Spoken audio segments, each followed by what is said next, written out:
ఆషాఢం ఎందుకు పెట్టారు? ఎందుకు పాటించాలి? ఇదొక నామమాత్రంగా పాటించాలా? లేకపోతే ఇందులో ఏమన్నా సైన్స్ దాగుందా? అనేది మనం ఈ వీడియోలో తెలుసుకుందాం. పూర్వం అల్లుళ్ళు అత్తగారింటి కాడ 6 నెలలు ఉండేవాళ్ళు అనమాట. కొత్తగా పెళ్ళైన దంపతులు ఆషాఢాన్ని పాటిస్తారు.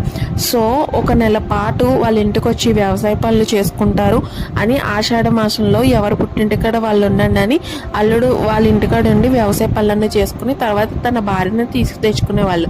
ఇదొక మనం సిల్లీగా నవ్వుకోవడానికి చెప్పుకునే రీజన్ అయినప్పటికీ ఇంకొకటి ఏంటంటే శాస్త్రీయబద్ధంగా సైంటిఫిక్ రీజన్, స్ట్రాంగ్ రీజన్ ఎందుకు భార్యాభర్తల్ని దూరంగా ఉండమంటారంటే ఈ ఆషాఢ మాసంలో క్లైమేటిక్ చేంజెస్ వల్ల ఎన్నో వ్యాధులు అనేవి వస్తూ ఉంటాయి. ఇమ్యూనిటీ లెవెల్ అనేది కూడా చాలా తక్కువగా ఉంటుంది. ఇటువంటి సమయంలో భార్యాభర్తలు దూరంగా ఉండడం మంచిది. ఇటువంటి సమయంలో ప్రెగ్నెంట్ అవ్వడం కూడా అంత మంచిది కాదని ఆషాఢ మాసంలో భార్యాభర్తలను దూరంగా